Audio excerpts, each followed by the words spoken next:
కొత్తగా pan agent తీసుకున్న వాళ్ళు ఈ ఎన్ఎస్డిఎల్‌లో ఇన్‌స్టంట్ పాన్ కార్డ్ ఏ విధంగా చేయాలి? మొత్తం పూర్తి డీటెయిల్స్ అంటే మీరు లాగిన్ అయిన కాడ నుంచి మీ వాలెట్‌లో అమౌంట్ ఏ విధంగా లోడ్ చేసుకోవాలో ఇవన్నీ కూడా చూపిస్తానండి. ఈ వీడియోని ఎక్కడా కూడా స్కిప్ చేయకుండా కొంచెం జాగ్రత్తగా అయితే చూడండి. ఎందుకంటే చేయడంలో మీకు చిన్న చిన్న మిస్టేక్స్ చేస్తా ఉంటారు కదా! వాటిలన్నిటికి కూడా ఎలా అంటే మీకు డౌట్ వస్తా ఉంటాయి. ఫస్ట్ నేమ్, లాస్ట్ నేమ్ ఎలా ఇవ్వాలి? ఇవన్నీ కూడా ఇక్కడ ఈ వీడియోలో అయితే ఫుల్‌గా చెప్పడం జరుగుతుందండి. కొంచెం జాగ్రత్తగా అయితే చూడండి. ఫస్ట్ మీరు లాగిన్ అవ్వగానే మీకు లాగిన్ ఐడీ పాస్వర్డ్ ఉంది కదండి. లాగిన్ ఐడీ పాస్వర్డ్‌తో లాగిన్ అయిన తర్వాత డాష్‌బోర్డ్ అయితే ఈ విధంగా అయితే ఓపెన్ అవుతుందండి. ఇక్కడ మీరు కావాలనుకుంటే మీ ప్రొఫైల్ దగ్గరకొచ్చి మీ ప్రొఫైల్‌లో చేంజ్ పాస్వర్డ్ ఉంటది. మీరు పాస్వర్డ్ అయితే చేంజ్ చేసుకోవచ్చు. ఇప్పుడు ఇక్కడ వాలెట్ చూపిస్తుంది కదా బ్యాలెన్స్. ఈ బ్యాలెన్స్‌ని మీరు లోడ్ చేసుకోవడం కోసం ఇక్కడ వాలెట్ అన్న ఆప్షన్ కనబడుతదండి. ఈ వాలెట్‌లో మీరు యాడ్ మనీ క్యూఆర్ స్కాన్ అంటే ఇన్‌స్టంట్‌గా మీకు యాడింగ్ అయితే అవ్వడం జరుగుతది. ఇక్కడ యాడ్ మనీ క్యూఆర్ స్కాన్ మీద క్లిక్ చేయగానే ఇక్కడ అమౌంట్ మినిమమ్ ₹100 నుంచి మీరు 5000 వరకు లోడ్ అయితే చేసుకోవచ్చండి. ఇక్కడ ఒక ₹100 అయితే ఎంటర్ చేసాం. జనరేట్ క్యూఆర్ కోడ్ మీద క్లిక్ చేయగానే మీకు క్యూఆర్ కోడ్ అయితే జనరేట్ అవుద్దండి. జనరేట్ అయిన తర్వాత మీరు మీ ఫోన్‌పే గాని, గూగుల్ పే గాని, ఇతర ఏ యూపీఐ యాప్ ద్వారా అయినా కూడా మీరు పేమెంట్ అయితే చేయొచ్చు. చేసిన తర్వాత మీకు యూటీఆర్ నెంబర్ ఉంటది కదండీ. ఆ యూటీఆర్ నెంబర్‌ని అక్కడ ఎంటర్ చేసి సబ్మిట్ క్లిక్ చేస్తే మీకు వెంటనే యాడింగ్ అయితే అయిపోతది ఇన్‌స్టంట్‌గా. ఒకవేళ మీరు మర్చిపోయారు పేమెంట్ మాత్రమే చేశారు, యూటీఆర్ నెంబర్ యాడ్ చేయడం రాలేదు అంటే మళ్ళీ మీరు వాలెట్‌లోకి వచ్చి ఇక్కడ ఆల్రెడీ మీరు పెయిడ్ చేశారు కాబట్టి మీరు మీ యూటీఆర్ నెంబర్‌ని అయితే అప్డేట్ చేస్తే సరిపోతదండి. అంటే ఇక్కడ మీ యొక్క యూటీఆర్ నెంబర్‌ని ఇక్కడ ఎంటర్ చేసి రిక్వెస్ట్ మనీ క్లిక్ చేస్తే మీకు వెంటనే యాడ్ అవ్వడం అయితే జరుగుతది. ఇక్కడ చూపిస్తాను చూడండి ఏ విధంగా process ఉంటదనేది. After your payment success, enter UTR number and submit. After your payment success, enter UTR number and submit. ఇక్కడ ఈ విధంగా మీకు క్యూఆర్ అయితే రావడం జరుగుతుందండి. ఈ క్యూఆర్ ని స్కాన్ చేయడం ద్వారా మీరు మీ పేమెంట్ ని కన్ఫర్మ్ చేసిన తర్వాత ఇక్కడ ఈ విధంగా స్క్రీన్ షాట్ చూపిస్తున్నాయి కదా మీ ఫోన్ పే గానీ, గూగుల్ పే గానీ, ఇతర యూపీఐ యాప్స్. ఆ యూటీఆర్ నెంబర్ ఇక్కడ యూటీఆర్ నెంబర్ ఉంది కదా, ఆ యూటీఆర్ నెంబర్ తీసుకొచ్చి ఇక్కడ రిక్వెస్ట్ మనీ క్లిక్ చేస్తే మీకు ఆటోమేటిక్ గా ఇన్స్టెంట్ లోడింగ్ అనమాట. వెంటనే మీకు వాలెట్ లోకి అయితే అమౌంట్ అయితే యాడ్ అవడం జరుగుతుందండి. యాడ్ అయిన తర్వాత మీరు చేయాల్సింది ఏంటంటే కస్టమర్ కి పాన్ కార్డు కొత్తగా చేయబోతున్నారు. ఆ పాన్ కార్డ్ చేసేటప్పుడు మీకు ఇక్కడ ఎన్ఎస్డిఎల్ ఈ కేవైసీ ఈ సైన్ అని చెప్పేసి 2 ఆప్షన్స్ చూపిస్తుందండి. గుర్తుపెట్టుకోండి మీకు ఇన్స్టెంట్ అంటే 2 hours లో పీడిఎఫ్ వస్తుందండి. 2 hours లో పాన్ పీడిఎఫ్ ఒరిజినల్ వస్తుంది. అదేవిధంగా కార్డ్ అనేది పోస్ట్ లో ఇంటికి డెలివరీ కూడా అవుతుందండి. ఇది గుర్తుపెట్టుకోండి ఒరిజినల్ కార్డు మీకు కార్డ్ అనేది ఇంటికి పోస్ట్ లో డెలివరీ అవుతుంది. మీరు ఇచ్చే మెయిల్ ఐడికి సాఫ్ట్ కాపీ అంటే పీడిఎఫ్ అనేది రావడం జరుగుతుంది. కాబట్టి మీరు మెయిల్ ఐడి గుర్తుపెట్టుకుని వర్కింగ్ లో ఉన్న మెయిల్ ఐడి మాత్రమే ఇవ్వాలండి. 2 hours లో పాన్ పీడిఎఫ్ అనేది జనరేట్ అవ్వి మెయిల్ కే వస్తుంది. ఇక్కడ ఈ సైన్ అంటే ఏంటంటే మీరు ఫోటో సిగ్నేచర్ అప్లోడ్ చేసుకునే ఆప్షన్ ఉంటుంది మీకు నచ్చినవి. కానీ ఈ కేవైసీ అంటే మీకు ఇన్స్టెంట్ గా అయితే రావడం జరుగుతుంది. ఈ కేవైసీ మీద క్లిక్ చేస్తే మీకు ఈ విధంగా అయితే చూపిస్తుందండి. ఇక్కడ pan Indian citizen form 49A అని చెప్పేసి చూపిస్తుంది అంటే న్యూ పాన్ కార్డ్ అండి. లేదు కరెక్షన్స్ ఏమన్నా చేయాలి అనుకుంటే కరెక్షన్ అన్నమాట. PAN Indian citizen form 49A click చేసుకుంటాం. కొత్తగా పాన్ కార్డ్ చేస్తున్నాం కాబట్టి మీరు ఒక్కటే గుర్తుపెట్టుకోండి, మీరు చేసేటప్పుడు కస్టమర్ యొక్క అప్డేటెడ్ లేటెస్ట్ ఆధార్ కార్డ్ అయితే తీసుకోండి. కస్టమర్ మన దగ్గరకు పాత ఆధార్ కార్డులు తీసుకొచ్చేస్తారండి. మనం ఏం చేస్తామంటే డేటా ఇక్కడున్న అంటే ఇప్పుడు దాంట్లో సుబ్బారావు అని ఉంది అనుకోండి, వాళ్ళ ఇంటి పేరు ఏదో సుబ్బారావు ఎల్ల సుబ్బారావు అని ఉంది. కానీ మనకి తీసుకొచ్చిన ఆధార్ కార్డు ఎలా ఉందండి, ఓన్లీ సుబ్బారావే ఉంది. అప్పుడు ఏం జరుగుతుంది అంటే ఆథరైజేషన్ ఫెయిల్ అవుతుంది. ఎందుకని మనం ఇచ్చిన డేటా ఓన్లీ సుబ్బారావే ఇచ్చాం, కానీ రికార్డ్స్ లో ఎలా ఉందండి అవి ఇంటి పేరుతో సహా ఉంది. కాబట్టి ఆథరైజేషన్ ఫెయిల్ అవుతుంది. ఇది చాలా మంది గమనించట్లేదు. ఫస్ట్ టైం చేసే వాళ్ళందరూ ఏంటంటే కొంచెం వీడియోలు చూసి ప్రొసీజర్ కూడా ఫాలో అయితే అవ్వాలండి. అలా కాదు ఏంటంటే లాగిన్ తీసుకుంటున్నారు, వెంటనే ట్రై చేసేస్తున్నారు, ఫెయిల్ అయిపోతుంది అంటున్నారు. కాదండి, అక్కడ ఫెయిల్ అవడం కాదు. ఏంటంటే ప్రొసీజర్ గుర్తుపెట్టుకోండి. Aadhaar card updated Aadhaar card తీసుకోవాలి. అదే విధంగా ఫస్ట్ నేమ్ లాస్ట్ నేమ్ ఇవ్వడం కూడా వీళ్ళకి కొంచెం డిఫికల్టీస్ ఉంటుంది. కాబట్టి అది ఎలా చేయాలి ఆల్రెడీ నేను వీడియో అయితే చేశాను. ఫస్ట్ నేమ్ లాస్ట్ నేమ్ ఎలా ఇవ్వాలి ఇవన్నీ కూడా ఎగ్జాంపుల్స్ తో సహా ఒక వీడియో అయితే ఉంది. ఆ వీడియో యొక్క లింక్ కూడా నేను డిస్క్రిప్షన్ లో ఇస్తాను. దాన్ని కూడా చూసినా మీకు అర్థమైతే అవుతుందండి. మళ్ళీ ఈ వీడియోలో కూడా నేను ఒకసారి ఎక్స్ప్లెయిన్ చేస్తాను. నేమ్ యాజ్ పర్ ఆధార్ కార్డులో ఏ విధంగా అయితే పేరు ఉందో ఈ విధంగా అయితే ఇక్కడ పేరు ఇవ్వాలండి. ఎప్పుడైనా గుర్తుపెట్టుకోండి, మీరు పాన్ ఎక్నాలజ్మెంట్ జనరేట్ అయ్యే లోపు మీరు ఒకవేళ ఇదే తప్పు కొట్టారు, first name last name enter చేయడం లేదని తప్పు వచ్చింది అనుకోండి, మీకు అక్నాలజ్మెంట్ జనరేట్ అవ్వకపోతే మీ అమౌంట్ అనేది తిరిగి 4 to 6 అవర్స్ లో మీ వ్యాలెట్ కి అయితే రిఫండ్ అవడం అయితే జరుగుతుందండి. ఇక్కడ నేమ్ యాజ్ పర్ ఆధార్ ఇవ్వాలి, తర్వాత జెండర్ సెలెక్ట్ చేసుకోవాలి, మేలా ఫీమేలా అనేది, తర్వాత మొబైల్ నెంబర్. మీరు ఆధార్ కార్డుకి ఫోన్ నెంబర్ లింక్ అయి ఉంటే ఓటీపీ వెళ్తుందండి. ఇన్ కేసు ఆధార్ కార్డుకి ఫోన్ నెంబర్ లింక్ లేదు, అలాంటప్పుడు ఏంటంటే కస్టమర్ చేత బయోమెట్రిక్ అంటే తంబు తీసుకుంటే కూడా కంప్లీట్ అయితే చేసుకోవచ్చండి. బయోమెట్రిక్ తీసుకోవడానికి ఏంటంటే మీ సిస్టమ్ కానీ ల్యాప్టాప్ లో కానీ మీ దగ్గర బయోమెట్రిక్ డివైస్ ఉండాలి, మంత్రా కానీ మార్ఫో కానీ. ఆ డివైస్ ద్వారా మీరైతే తీసుకోవచ్చండి. అప్పుడు మీరు ఇక్కడ ఏ మొబైల్ నెంబర్ ఇచ్చినా పర్లేదు, కానీ ఆధార్ ఓటీపీతో మాత్రం చేసినప్పుడు మాత్రం ఆధార్ లింక్డ్ మొబైల్ నెంబరే ఇవ్వండి. అదే విధంగా మెయిల్ ఐడి, నేను చెప్తున్నానండి, మళ్ళీ చెప్తున్నాను, మెయిల్ ఐడి ఖచ్చితంగా వర్కింగ్ లో ఉన్నదే ఇవ్వండి. వర్కింగ్ లో ఉన్న మెయిల్ ఐడి మాత్రమే ఇవ్వాలి. అక్నాలజ్మెంట్ ఆ మెయిల్ ఐడికి మాత్రమే వెళ్తుంది. మీరు ఒక చిన్న అక్షరం తప్పు కొట్టినా లేకపోతే డాట్ కొట్టినా మెయిల్ ఐడి అనేది రాంగ్ అవుతుంది. కాబట్టి ఖచ్చితంగా వర్కింగ్ లో ఉన్న మెయిల్ ఐడి మాత్రమే మీరు 3 సార్లు కన్ఫర్మేషన్ వస్తుంది, ప్రివ్యూ వస్తుంది. ప్రివ్యూ చూసుకునేటప్పుడు కూడా కొంతమంది చూసుకోకుండా ఏంటంటే స్కిప్ చేసుకుంటూ వెళ్ళిపోతున్నారు. కాబట్టి జాగ్రత్తగా అయితే మెయిల్ ఐడి ఇచ్చేటప్పుడు కొంచెం వర్కింగ్ లో ఉన్న మెయిల్ ఐడి అయితే ఇవ్వండి. ఆ తర్వాత ఇక్కడ డిక్లరేషన్ ఉంది కదండి, డిక్లరేషన్ క్లిక్ చేసి సబ్మిట్ అయితే క్లిక్ చేస్తే మీకు నెక్స్ట్ పేజీకి అయితే తీసుకురావడం జరుగుతుంది. ఇప్పుడు ఎన్ఎస్డిఎల్ ఏం చేసిందంటే కొత్తగా 2 ఫ్యాక్టర్ అథెంటికేషన్ అనేది పెట్టిందండి. ఈ 2 ఫ్యాక్టర్ అథెంటికేషన్ అంటే ఏంటంటే ప్రతి పాన్ కార్డ్ కి కూడా ఏజెంట్ తన యొక్క రిజిస్టర్డ్ మొబైల్ నెంబర్ నుంచి ఓటీపీ ద్వారా లాగిన్ అవ్వాలి. అది నెక్స్ట్ స్టెప్ లో మీకు అయితే వస్తుందండి. ఇప్పుడు అది ఎలా చేయాలో చూపిస్తాను. ఫస్ట్ టైం ఏంటంటే అసలు ఫస్ట్ లాగిన్ తీసుకున్నారు ఏజెంట్. అప్పుడు ఏం చేయాలంటే ఏజెంట్ 2 ఫ్యాక్టర్ అథెంటికేషన్ కోసం తన యొక్క రిజిస్టర్డ్ మొబైల్ నెంబరు ఇవన్నీ ఇచ్చి కూడా రిజిస్టర్ చేసుకోవాలి. అక్కడ చాలా మంది చేస్తున్న తప్పు ఏంటంటే ఫస్ట్ టైం పాన్ కార్డ్ కొడుతున్నారు, కొట్టేటప్పుడు నెక్స్ట్ టైంకి ఏంటంటే వీళ్ళు కస్టమర్ది ఇస్తున్నారు. కస్టమర్ది కాదండి, అది ఎలా 2 ఫ్యాక్టర్ అథెంటికేషన్ చేసుకోవాలో వీడియో అయితే ఉంది. అది కూడా నేను కింద డిస్క్రిప్షన్ లో అయితే ఆ లింక్ ఇస్తాను, చూడండి. అలా కాకుండా ఏంటంటే నేను ఇక్కడ కూడా ఎక్స్ప్లెయిన్ చేసి మీకు చెప్తానండి. ఆ వీడియో చూడకపోయినా ఇక్కడ కూడా ఎలా చేయాలనే ప్రొసీజర్ అయితే చెప్తాను. అది కూడా కొంచెం జాగ్రత్తగా చూసి మీరైతే పాన్ కార్డ్స్ చేసుకోవడం మొదలు పెట్టవచ్చు. మీ బ్రౌజర్ లో లొకేషన్ అనేది కూడా ఎనబెల్ లో ఉండాలండి. లొకేషన్ చాలా మంది ఇక్కడ ఎనబెల్ చేయట్లేదు. అప్పుడు ఈ విధంగా అయితే మీకు రావడం జరుగుతుంది. మీరు మీ బ్రౌజర్ సెట్టింగ్స్ లోకి వెళ్ళి మీ లొకేషన్ అయితే యాక్సెస్ చేసుకోవాలి. లొకేషన్ కూడా చాలా మంది ఎనబెల్ చేయట్లేదు, అది కూడా చేయాలండి. అయితే ఈ విధంగా అయితే అడగడం జరుగుతుందండి. ఇక్కడ లొకేషన్ ఎలా దిస్ అయితే అని చెప్పేసి అడుగుతుంది. ఇక్కడ లొకేషన్ అయితే మీరు ఎనబెల్ అయితే చేయాలండి. నెక్స్ట్ చెప్పాను కదండి, ఏజెంట్ 2 ఫ్యాక్టర్ అథెంటికేషన్ అనేది ఇక్కడ అయితే రావడం జరుగుతుంది. మీరు ఆల్రెడీ ఫస్ట్ టైం యూజర్ అనుకోండి, ఇక్కడ రిజిస్టర్ నో అయితే క్లిక్ చేయాలి. అంటే ఫస్ట్ టైం ఏజెంట్ గా తీసుకున్నారు అన్నప్పుడు మాత్రమే ఇక్కడ రిజిస్టర్ నో అయితే క్లిక్ చేయాలి. అక్కడ రిజిస్టర్ అయిపోయిన తర్వాత మీరు ప్రతి పాన్ కార్డ్ కి కూడా ఏం చేయాలంటే మీ రిజిస్టర్డ్ మొబైల్ నెంబర్ నుంచి సబ్మిట్ క్లిక్ చేస్తే మీకు ఒక ఓటీపీ రావడం అయితే జరుగుతుంది. ఆ ఓటీపీ నుంచి మీరు అయితే లాగిన్ అవుతారు. మీరు ఫస్ట్ టైం యూజర్ అనుకోండి, అంటే ఫస్ట్ టైం ఏజెంట్ కాబట్టి మీరు ఏం చేయాలంటే ఇక్కడ రిజిస్టర్ నో మీద అయితే క్లిక్ చేయాలి. క్లిక్ చేస్తే మీకు ఇక్కడ యూజర్ నేమ్ అని చెప్పేసి అడుగుతుంది. యూజర్ నేమ్ అంటే ఏం లేదండి, మీ యొక్క షాప్ పేరు కానీ లేదా మీ యొక్క పేరు కానీ ఇవ్వండి. గుర్తుపెట్టుకుని, యూజర్ నేమ్ అంటే మీ యొక్క షాప్ పేరు కానీ లేదా మీ నేమ్ కానీ ఇవ్వండి. ఇక్కడ ఫ్లాట్ అవన్నీ కూడా మీ అడ్రస్లు అండి, మీ డోర్ నెంబరు, మీ విలేజ్, మీ పోస్ట్ ఆఫీసు, మీ డివిజన్ అంటే మీ మండల్, మీ డిస్టిక్, మీ స్టేట్ పిన్ కోడ్, ఇవన్నీ కూడా అసలు కనీసం చదవను కూడా చదవట్లేదు. కొంచెం ఇక్కడ చదివితే అర్థమైపోద్దండి. ప్రతి చిన్న దానికి కూడా ఏంటంటే కంగారు పడిపోతున్నారు. మెయిన్ ఏంటంటే ఒకసారి చూస్తే జస్ట్ వీడియోని కూడా ఫాలో అవ్వట్లేదు. కాబట్టి ఫాలో అవ్వాలండి, ఖచ్చితంగా ఫాలో అయ్యి చేస్తే మీకు ఎటువంటి డౌట్స్ రాకుండా మీరే పాన్ కార్డ్స్ అయితే చాలా ఈజీగా చేయగలుగుతారు. మీకు కావాల్సిన అన్ని విధాలా కూడా వీడియోలు అయితే చేయడం జరుగుతుందండి. మీకు వచ్చే ప్రతి డౌట్ ని కూడా క్లారిటీగా ఎక్స్ప్లెయిన్ చేయడానికి అయితే చూస్తున్నాం. కానీ మీరు టైం కేటాయించుకోవాలండి. మా ప్రయత్నమే కాదు, మీ ప్రయత్నం కూడా దీంట్లో అయితే ఖచ్చితంగా ఉండాలి. ఇక్కడ మొబైల్ నెంబర్ అంటే మీ యొక్క మొబైల్ నెంబరు, మీ యొక్క మొబైల్ నెంబర్ చేంజ్ చేయాలంటే రిక్వెస్ట్ ఓటీపీ మీద అయితే క్లిక్ చేయాలి. క్లిక్ చేస్తే ఓటీపీ వస్తుంది. ఆ ఓటీపీని ఇక్కడ ఎంటర్ చేసి వ్యాలిడేట్ అయితే క్లిక్ చేయాలి. అప్పుడు గ్రీన్ లో అయితే రావడం జరుగుతుంది. తర్వాత మీ యొక్క మెయిల్ ఐడి ఇవ్వాలి. మెయిల్ ఐడి కూడా రిక్వెస్ట్ ఓటీపీ చేస్తే మీ యొక్క ఓటీపీ అయితే రావడం జరుగుతుంది. ఆ ఓటీపీని అయితే ఇక్కడ ఎంటర్ చేసి వ్యాలిడేట్ అయితే క్లిక్ చేయండి. క్లిక్ చేస్తే మీకు సబ్మిట్ క్లిక్ చేస్తే వెరిఫికేషన్ సక్సెస్ఫుల్ అయిపోయి మీకు ఏజెంట్ జనరేటెడ్ సక్సెస్ఫుల్ అని చెప్పేసి అంటదండి. ఇది ఫస్ట్ టైం మాత్రమే చేసుకుంటే సరిపోతుంది. ఫస్ట్ టైం రిజిస్ట్రేషన్ అంటే ఏజెంట్ గా మీరు తీసుకున్న మొట్టమొదటిసారి చేసుకోవాల్సిన స్టెప్ ఇదండి.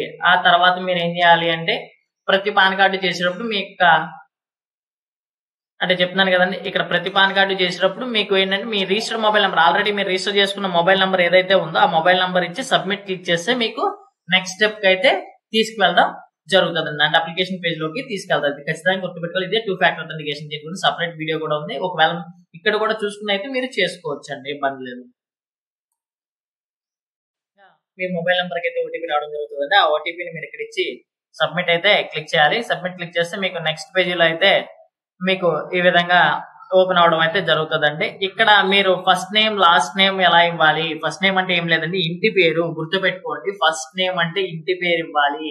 ఇక్కడ ఈ స్టార్ చూసి ఇది ఒక్కటే సర్ నేమ్ అనుకుంటున్నారు, అట్లా కాదండి. ఇది నార్త్ సైడ్ వాళ్ళకు ఉంటది. ఫస్ట్ ఏంటంటే వాళ్ళకి ఇంటి పేర్లు వెనకాల ఉంటాయి కాబట్టి, లాస్ట్ నేమ్ దగ్గర ఉంటాయి కాబట్టి ఇది కూడా చదవండి. ఇక్కడ లాస్ట్ నేమ్ గానీ సర్ నేమ్ గానీ అని చెప్పేసి అన్నాడు. ఇది స్టార్ ఎందుకు ఇచ్చాడు అంటే, ఒక పర్సన్ కి ఈ ఫస్ట్ నేమ్ మిడిల్ నేమ్ ఏమీ లేకపోతే కేవలం లాస్ట్ నేమ్ మాత్రమే ఇవ్వాలి అన్న ఉద్దేశంతో అయితే ఇక్కడ స్టార్ పెట్టారు. అంటే ఈ ఒక్క నేమ్ ఇస్తే చాలు ముందరికి తీసుకెళ్తుంది అని చెప్పేసి అర్థం. అంతేగాని ఇది ఒక్కటే కాదండి. కాబట్టి కొంచెం క్లారిటీగా అయితే వినండి. ఫస్ట్ నేమ్ అంటే ఇంటి పేరు ఇవ్వాలి, మిడిల్ నేమ్ అంటే మధ్యలో ఉండే అంటే ఆధార్ కార్డు మధ్య పేరు ఏదైతే ఉందో అది, లాస్ట్ నేమ్ అంటే ఆధార్ కార్డు లో చివరి నేమ్. ఇది ఒకటి గుర్తుపెట్టుకోవాలి చాలా జాగ్రత్తగా.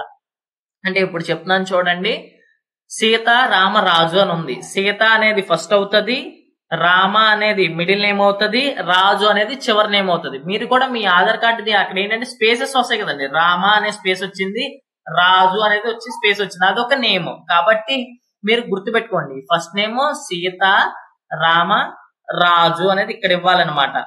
అది ఈ విధంగా మీరు ఇచ్చి ఆ తర్వాత date of birth, month, year Aadhaar కార్డులో ఏ విధంగా అయితే ఉందో ఆ విధంగా మీరు అయితే ఇవ్వాలండి. కొంతమంది పాత ఆధార్ కార్డులు తీసుకొస్తూ ఉంటారు కాబట్టి అవి మీరు లేటెస్ట్ కార్డ్స్ అయితే డౌన్లోడ్ చేసుకుని అయితే చెయ్యండి. ఖచ్చితంగా చెప్తున్నా, లేటెస్ట్ ఆధార్ కార్డ్ డౌన్లోడ్ చేసి చూస్ చేయాలండి. ఇక్కడ ఫస్ట్ నేమ్ లాస్ట్ నేమ్ మీరు ఏం తలకిందులు చేయడం వల్ల ఏం జరుగుతుంది, ఉల్టా చేశారు అంటే ఇక్కడ రామ ఇచ్చారు, ఇక్కడ రాజు ఇచ్చారు, ఇక్కడ సీత ఇచ్చారు. అప్పుడు ఏమవుతుంది అంటే ఆథరైజేషన్ ఫెయిల్ అవుతుంది, అంటే రిజెక్ట్ అయ్యి మళ్ళీ మీకు మీ డబ్బులు మీకు వెనక్కి వస్తాయి. కానీ ఏంటంటే మళ్ళీ మీరు ఇంకోసారి ప్రొసీజర్ చేయాలి. కానీ అదే కాకుండా మీరు ఖచ్చితంగా ఒకసారి వీడియో విని కొంచెం జాగ్రత్తగా చేశారు అంటే మీకు ముందరకి వెళ్ళిపోద్ది ప్రాసెస్. కాబట్టి అంతా కూడా మీ చేతుల్లోనే ఉంటుందండి. కొంచెం ఒక 10 నిమిషాలు కేటాయించుకుని ట్రైనింగ్ వీడియో అనేది చూడడం వల్ల ఏంటంటే మీకు ఎటువంటి డౌట్ లేకుండా చేయగలుగుతారు. ఇక టైటిల్ అనేది ఉందండి. ఈ టైటిల్ సెలెక్ట్ చేసుకోవడం కూడా కొంతమందికి ప్రాబ్లం గానే ఉంది. ఏం లేదండి, శ్రీ అంటేనేమో జెంట్స్ కి, శ్రీమతి అంటే పెళ్ళైన మహిళలకి, కుమారి అంటే పెళ్లి కాని మహిళలకి. ఇది గుర్తుపెట్టుకోండి, ఓకేనండి. తర్వాత ఏంటంటే మీరు డౌన్లోడెడ్ ఆధార్ కార్డు తీసుకోండి. కస్టమర్ ఒకవేళ తేలేదంటే మీరు డౌన్లోడ్ చేసుకుని మీరు అయితే డేటా అయితే ఎంటర్ చేయండి. ఆ తర్వాత ఇక్కడ కన్సెంట్ ఉంది కదండి, ఈ కన్సెంట్ క్లిక్ చేసి మీరు సబ్మిట్ క్లిక్ చేస్తే నెక్స్ట్ పేజ్కి అయితే తీసుకెళ్ళడం అయితే జరుగుతుందండి. తర్వాత అండి ఇక్కడ నేమ్ ఆన్ ద కార్డ్ ఎలా ప్రింట్ అవుద్ది అని చెప్పేసి ఇక్కడ చూపిస్తుందండి. మీకు అదే విధంగా name on the card correct గా ఆర్డర్ ప్రకారం ఆధార్ లో ఉన్నట్టు వచ్చింది అంటే మీరు first name last name correct గా ఇచ్చినట్లు. ఒకవేళ ఇవ్వకపోతే మీరు ఏంటంటే తప్పు ఎంటర్ చేసినట్లు. అదొకటి గుర్తుపెట్టుకోండి. మీరు తప్పుగా వేసేయండి ఎదరికి తీసుకెళ్ళదు, ఆథరైజేషన్ ఫెయిల్ అంటది, మళ్ళీ మీరు చేయాల్సి వస్తుంది. తర్వాత ఇక్కడ have you ever been known by any other name అంటది. అక్కడ వేరే పేరుతో ఏమైనా వెళ్ళబడతారంటే నో అనే పెట్టండి. ఆ తర్వాత నెక్స్ట్ అయితే క్లిక్ చేయండి. నెక్స్ట్ పేజ్ లోకి వచ్చిన తర్వాత ఇక్కడ మీకు పేరెంట్ డీటెయిల్స్ అయితే అడుగుతుందండి. ఇక్కడ పేరెంట్ డీటెయిల్స్ మదర్ అయితే సింగిల్ పేరెంట్ అంటే నో అని పెట్టండి. ఫాదర్ నేమ్, ఇక్కడ ఫాదర్ నేమ్ ఇవ్వాలండి. ఫస్ట్ నేమ్ అంటే ఆయన ఇంటి పేరు. ఇక్కడ ఒక్కటే గుర్తుపెట్టుకోండి, పెళ్ళైన మహిళలకైనా కూడా ఫాదర్ నేమ్ మాత్రమే ఇవ్వాలండి. పాన్ కార్డ్ లో ఫాదర్ నేమే వస్తుంది, భర్త పేరు రాదు. చాలా మంది ఇదే కామన్ డౌట్ అడుగుతున్నారు, పెళ్ళైంది భర్త పేరు ఇవ్వచ్చు అని. అట్లా కాదండి, ఒకటే గుర్తుపెట్టుకోండి, ఇక్కడ పెళ్ళైనా కాకున్నా లేడీస్ కైనా కానీ జెంట్స్ కైనా ఎవరికైనా కూడా తండ్రి పేరు మాత్రమే వస్తుంది పాన్ కార్డు లో. కాబట్టి ఖచ్చితంగా ఒకవేళ మ్యారీడ్ లేడీ అనుకోండి, వాళ్ళ ఫాదర్ నేమ్ అడగండి, స్పెల్లింగ్స్ తో సహా ఒక ప్రూఫ్ తీసుకోండి. తీసుకుని మీరు అయితే ఇక్కడ ఎంటర్ చేయండి. ఫస్ట్ నేమ్ అంటే ఆయన ఇంటి పేరు, మిడిల్ నేమ్ సత్య నారాయణ రావు అనుకోండి, సత్యనారాయణ రావు అని చెప్పేసి మీరు ఎంటర్ చేయండి. రీ ఎంటర్ అంటే మళ్ళీ ఇంకొకసారి ఎంటర్ చేయాలి. మదర్ నేమ్ ఎంటర్ చేయాల్సిన పని లేదండి, ఓకేనా. ఆ తర్వాత ఇక్కడ మీరు పేరెంట్స్ నేమ్ ఎవరి నేమ్ ప్రింట్ అవ్వాలని చెప్పేసి అడుగుతారు. అప్పుడు మనం ఫాదర్ నేమ్ ప్రింట్ అవ్వాలని చెప్పేసి ఇక్కడ చెక్ బాక్స్ కనబడుతుంది కదా, క్లిక్ చేసి నెక్స్ట్ అయితే క్లిక్ చేస్తే నెక్స్ట్ పేజ్ కి అయితే తీసుకెళ్తాదండి. Physical PAN card is required, మీరు ఒకటే గుర్తుపెట్టుకోండి. మీకు ఇక్కడ నో అని పెట్టారనుకోండి, అతనికి ఫిజికల్ కార్డ్ అయితే వెళ్ళదు, ఎస్ అనే ఉండాలండి. ఎప్పుడు కూడా ఎస్ అన్న ఆప్షన్ మాత్రమే ఉంచండి. లేదా physical PAN card is required అంటే పాన్ కార్డ్ కావాలా అంటే ఫిజికల్ కార్డ్ కావాలని అడుగుతుంది, మీరు ఎప్పుడు కూడా ఎస్ఏ ఉంచాలి, నో అయితే పెట్టొద్దు. ఇది గుర్తుపెట్టుకోండి. తర్వాత సోర్స్ ఆఫ్ ఇన్కమ్ అని అడుగుతుందండి. ఇన్కమ్ ఫ్రమ్ అదర్ సోర్సెస్ అయితే ఇచ్చేసేయండి. ఆ తర్వాత రిజిస్టర్డ్ మొబైల్ నెంబర్ చెప్పాను కదండి, మీరు ఆధార్తో చేస్తున్నట్లయితే ఆధార్ రిజిస్టర్డ్ మొబైల్ నెంబర్ అయితే ఇవ్వండి. అదేవిధంగా మీరు మెయిల్ ఐడి అయితే చెప్తున్నాను కదండి, వర్కింగ్ లో ఉన్న మెయిల్ ఐడి మాత్రమే ఇవ్వాలి. అదొకటి గుర్తుపెట్టుకోండి. వర్కింగ్ లో ఉన్న మెయిల్ ఐడి మాత్రమే కంపల్సరీ ఇవ్వాలి. ఇక్కడ కూడా మీరు చెక్ చేసుకోవచ్చు, ఒకవేళ తప్పిచ్చారా లేదా ఏంటి అనేది ఇక్కడ చెక్ చేసుకోవచ్చు. కానీ ఏంటంటే మన వాళ్ళు చేయాలన్న యాంగ్జైటీతో ఏంటంటే కొంచెం ఫాస్ట్ గా వెళ్ళిపోతున్నారు. కాబట్టి కొంచెం స్లోగా చూస్ చేస్తే మనం రెండోసారి చేయాల్సిన పని అయితే ఉన్నదండి. ఇక్కడ అడ్రస్లు మీరు యాజ్ పర్ ఆధార్ వచ్చేస్తుంది. మీరు ఎటువంటి అడ్రస్ ని కూడా ఫిల్ చేయాల్సిన పని లేదు. అపాయింటింగ్ రిప్రజెంటేటివ్ ఎస్ఎస్సి అంటే ఏంటంటేనండి, ఒక పర్సన్ వేరే ఊర్లో ఉన్నారు, అతని కార్డు రిసీవ్ అవడానికి వేరే అడ్రస్ కి ఎక్కడైనా రిసీవ్ అవ్వాలా అంటే అప్పుడు ఎస్ పెట్టి ఇక్కడ అడ్రస్ అయితే ఎంటర్ చేయాలి. లేదు అతనికి రిసీవ్ అవ్వాలి ఆధార్ ప్రకారమే కాబట్టి మనం నో అని క్లిక్ చేసేసి నెక్స్ట్ పేజ్ కి అయితే మూవ్ చేయాలండి. ఇక్కడ ఏవో కోడ్స్ అడుగుతుందండి. ఏవో కోడ్ అంటే మీకు తెలియకుంటే ఇక్కడ స్టేట్, మీ స్టేట్ సెలెక్ట్ చేసుకుంటే స్టేట్, ఇప్పుడు ఇండియన్ సిటిజన్ కాబట్టి ఇండియన్ సిటిజన్ సెలెక్ట్ చేసుకుని తర్వాత మీ స్టేట్ సిటీ సెలెక్ట్ చేసుకుంటే ఇక్కడ కోడ్ అనేది రావడం జరుగుతుందండి. అంటే చూపిస్తాను చూడండి. ఆంధ్రప్రదేశ్ అయితే ఆంధ్రప్రదేశ్, తెలంగాణ అయితే తెలంగాణ. ఆ సిటీ ఇప్పుడు మనకి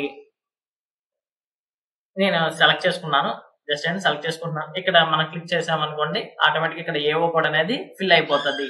ఫిల్ అయిన తర్వాత మీరు మళ్ళీ నెక్స్ట్ స్టెప్ కి అయితే వెళ్ళొచ్చండి. ఇక్కడ మీరు ఇంకా ఫైనల్ స్టెప్స్ కి వచ్చేస్తున్నారు. Proof of identity, proof of address, proof of DOB ఇవన్నీ కూడా మనం ఆధార్ ప్రకారమే చేస్తున్నాం కాబట్టి ఆధారే ఉంటాయి అవి. ఇక్కడ ప్లేస్ మీరు ఎక్కడైతే ఆన్లైన్ చేస్తున్నారో ఆ ప్లేస్ అయితే ఇచ్చేసేయండి. ఈ రోజు డేట్ అయితే రావడం జరుగుతుంది. అదేవిధంగా సబ్మిట్ క్లిక్ చేస్తే నెక్స్ట్ మీరు గుర్తుపెట్టుకోవాలండి, ఇక్కడ మీరు ఒకసారి ప్రివ్యూ వస్తుంది అనమాట. ప్రివ్యూ వచ్చినప్పుడు మీరు మొత్తం నెక్స్ట్ స్టెప్ లో ప్రివ్యూ ఉంటుంది. ఒకవేళ మీరు కరెక్ట్ గా చేశారా లేదా ఎడిట్ చేసుకోవడానికి కూడా ఆప్షన్ ఉంటుంది. ఇన్ కేస్ మీరు ఇక్కడ నుంచి ముందు కదలటం లేదు అంటే ఏం చేస్తుందండి, ముందుకు వెళ్తలేదు, ఇక్కడ రెడ్ లో చూపిస్తుంది fill all required details mandatory అని చెప్పేసి ఒక రెడ్ లో రావడం అయితే జరుగుతుంది. అంటే మీకు ఒక నోటిఫికేషన్ రావస్తుంది. అప్పుడు ఏంటంటే ముందరికి వెళ్దాం మీరు సబ్మిట్ చేసిన కారణం ఏంటంటే మీరు ఎక్కడో ఏవో కూడా లేకపోతే పర్సనల్ డీటెయిల్స్ ఏదైనా ఫాదర్ నేమ్ ఇవ్వడం మర్చిపోయారా, ఇవి మనం ఒకసారి ఏం చేయాలంటే ప్రివ్యూ బ్యాక్ కి వచ్చి మనం ఇక్కడ క్లిక్ చేసుకుంటే సరిపోద్దండి. అదొకటి గుర్తుపెట్టుకోవాలి. మీరు ఖచ్చితంగా గుర్తుపెట్టుకుంటే మీరు ఒక్కటేనండి, వీడియోని చాలా జాగ్రత్తగా ఫాలో అయితే మీరు సులభంగా అంటే చాలా ఈజీ అనమాట. 5 నిమిషాల్లో మీరు పాన్ కార్డుని అయితే చేసేయచ్చు. అలా కాకుండా ఏంటంటే సొంత ప్రయత్నాలు కొంతమంది ఏంటంటే చేసి సగంలో ఆగిపోతున్నారు తెలియక. కాబట్టి ఖచ్చితంగా అయితే కొంచెం ఒక్కసారి చూస్తే చాలండి, మీకు ఈజీగానే అర్థమైపోతుంది. ఇక్కడ గుర్తుపెట్టుకోండి, ఎప్పుడన్నా కానీ ముందరికి మూవ్ అవ్వట్లేదు పేజ్ అంటే అర్థం ఏంటంటే ఇక్కడ మీకు ఈ అప్లికేషన్ డీటెయిల్స్ పైన అయితే రావడం జరుగుతుంది. Kindly fill all required details mandatory అని చెప్పేసి ఒక నోటిఫికేషన్ అయితే వస్తుంది. అంటే మీరు బ్యాక్ వచ్చి చెక్ చేసుకుని వాటిని ఫిల్ చేసి సబ్మిట్ క్లిక్ చేస్తే ముందరకైతే వెళ్ళిపోతుందండి. ఇక్కడ మీరు సబ్మిట్ నెక్స్ట్ పేజ్ ఏంటంటే ప్రివ్యూ వస్తుంది. ప్రివ్యూ చూసుకుంటారు, అంతా ఓకే అనుకుంటే నెక్స్ట్ సబ్మిట్ చేసేస్తారు. అక్కడ ఆధార్ ఓటీపీ అయితే అడగడం అయితే జరుగుతుందండి. ఒకవేళ ఏదన్నా ఇంకా ఎడిట్ చేయాలి అనుకుంటే ఎడిట్ ఆప్షన్ కూడా ఉంటుంది ప్రివ్యూలో, వాటి ద్వారా కూడా మీరు ఎడిట్ అయితే చేసుకోవచ్చు. ముందరికి వెళ్తలేదు, నేను సబ్మిట్ క్లిక్ చేస్తున్నాను కానీ ముందరకైతే తీసుకెళ్తలేదు. కారణం ఏంటంటే ఇదిగోండి ఇక్కడ ఎర్రర్ అయితే రావడం జరుగుతుంది. ఇది కూడా పట్టించుకోవట్లేదండి కొంతమంది ఏంటంటే చూడట్లేదు. ఎందుకు వెళ్ళట్లేదు అంటే kindly fill all the mandatory fields అని చెప్పేసి ఇక్కడ చూపిస్తా ఉంటారు. అంటే మనం ఏదో ఒక డీటెయిల్ ఇవ్వడం అయితే మర్చిపోయాము. అప్పుడు ఏం చేయాలని మనం వెనక్కి ఇదిగోండి చూడండి ఇక్కడ మర్చిపోయాను నేను. అంటే అప్పుడు ఏం జరుగుతుంది, ఇక్కడ రెడ్ లో అయితే రావడం జరుగుతుంది ఇన్కమ్ ఫ్రమ్ అదర్ సోర్సెస్. ఇప్పుడు ఇచ్చాను, ఇప్పుడు సబ్మిట్ క్లిక్ చేస్తే ముందరకైతే వెళ్ళిపోద్దండి. అవి చెక్ చేసుకోవాల్సిన చిన్న చిన్న విషయాలు అనమాట. ఇలా ప్రివ్యూ వచ్చిన తర్వాత మీరు ఎడిట్ చేయాలనుకుంటే ఎడిట్ చేసుకోవచ్చు. అంతా ఓకే అనుకుంటే మనం కన్ఫర్మ్ అయితే క్లిక్ చేస్తాం అనమాట. ఈ కన్ఫర్మేషన్ క్లిక్ చేసే ఇక్కడ ఒకటే గుర్తుపెట్టుకోండి, మీరు ఏంటంటే కస్టమర్ దగ్గర ఉన్నాడు అనుకుంటే బయోమెట్రిక్ బేస్డ్ కేవైసీ తీసుకుంటే అంటే తంబు ద్వారా ఆధార్ కార్డుకి ఫోన్ నెంబర్ లింక్ అవ్వకపోయినా పర్లేదు, మీరు తీసుకుంటే బయోమెట్రిక్ ద్వారా మీరు అయితే కంప్లీట్ చేయొచ్చు. లేదు అతనికి మొబైల్ నెంబర్ లింక్ అయ్యింది అంటే ఓటీపీ బేస్డ్ ఈ కేవైసీ తీసుకుంటే సరిపోద్దండి. ఈ కేవైసీ 2 times అయితే చేయాల్సి వస్తుంది. ఒకసారి చేసేసి వదిలేస్తున్నారు, 2 times అయితే మనం చేయాలి. ఓటీపీ బేస్డ్ ఈ కేవైసీ అయితే క్లిక్ చేస్తాము, కస్టమర్ కి అయితే ఓటీపీ వెళ్తుంది. అది ఇక్కడ తీసుకుని నెక్స్ట్ ఏంటంటే ఇంకొక స్టెప్ లో మళ్ళీ ఈ సైన్ అయితే అడుగుతుంది అనమాట. అవి కంప్లీట్ చేయడం ద్వారా మీకు అక్నాలజ్మెంట్ అయితే మెయిల్ కి రావడం అయితే జరుగుతుంది. తీసుకున్న తర్వాత ఈ కేవైసీ అథెంటికేషన్ సక్సెస్ఫుల్ అంటది. ఇక్కడ వదిలేసి కొంతమంది బ్యాక్ వెళ్ళిపోతున్నారు. అలా కాదండి, ఇక్కడైతే ఓకే క్లిక్ చేయండి. ఓకే క్లిక్ చేస్తే మీకు ఇక్కడ మళ్ళీ ఈ సైన్ అథెంటికేషన్ అడుగుతుంది. అప్పుడు కూడా మీరు గుర్తుపెట్టుకోండి, మళ్ళీ ఓటీపీ బేస్డ్ ఈ సైన్ కానీ బయోమెట్రిక్ బేస్డ్ ఈ సైన్ కానీ, Aadhaar card phone number link లేకపోతే మీరు బయోమెట్రిక్ బేస్డ్ అయితే తీసుకోవచ్చు. లింక్ ఉంది అంటే మీరు ఓటీపీ బేస్డ్ ఈ సైన్ అయితే తీసుకోవచ్చు. ఈ ప్రాసెస్ లో మీరు చేసేటప్పుడు ఏంటంటే, ఒకవేళ అంటే ఇల్లిటరేట్ ఉన్నారు కదా, అంటే వేలి ముద్ర వేసే వాళ్ళకి కూడా ఈ ప్రొసీజర్ చేస్తే చాలా ఈజీగా అయితే పాన్ కార్డ్స్ అవుతాయండి. ఎటువంటి గెస్టెడ్ ఆఫీస్ సిగ్నేచర్స్ ఏమీ అవసరం లేదు. వాళ్ళకి చాలా సింపుల్ గా పాన్ కార్డ్ అయితే జనరేట్ అవుతుంది. ఇక్కడ మీరు ఇట్లా ఈ సైన్ లోకి తీసుకొస్తుంది. ఇక్కడ డిక్లరేషన్ ఇచ్చి కస్టమర్ యొక్క ఆధార్ కార్డ్ ఇక్కడ ఇచ్చి సెండ్ ఓటీపీ క్లిక్ చేస్తే ఇంకా మీరు పాన్ ఫినిష్ అవుతుందండి. ఈ స్టెప్ ఫినిష్ చేయడం ద్వారా మీకు ఎక్నాలజ్మెంట్ అనేది మీరు ఏదైతే ఇచ్చారో రిజిస్టర్డ్ మొబైల్ నంబర్ కి అంటే రిజిస్టర్డ్ మెయిల్ ఐడికి ఎక్నాలజ్మెంట్ రావడం అయితే జరుగుతుంది. అదే విధంగా 2 hours తర్వాత పాన్ పీడిఎఫ్ అనేది కూడా సేమ్ రిజిస్టర్డ్ మెయిల్ ఐడికి అయితే రావడం జరుగుతుంది. అదే విధంగా కార్డ్ అనేది పోస్ట్ లో డెలివరీ అయితే అవుతుందండి. ఇది ఖచ్చితంగా మీరు ఇక్కడ చేసిన తర్వాత ఆధార్ ఇచ్చి సెండ్ ఓటీపీ క్లిక్ చేశాక మీకు నెక్స్ట్ ఎక్నాలజ్మెంట్ అయితే మెయిల్ కి వస్తుంది కదండి, అది ఎలాగనేది చూపిస్తాను చూడండి. రావడం అయితే జరుగుతుందండి మీ రిజిస్టర్డ్ మెయిల్ ఐడికి.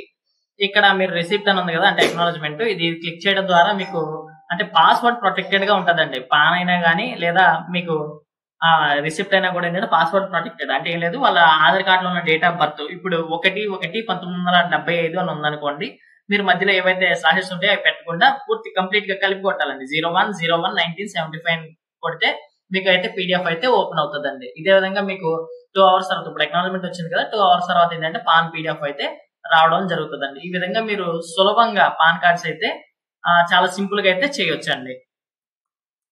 వీడియోలో చెప్పిన ప్రొసీజర్ మీరు ఫాలో అవడం ద్వారా చాలా సింపుల్ గా అయితే మీరు పాన్ కార్డ్స్ అయితే చేయవచ్చండి.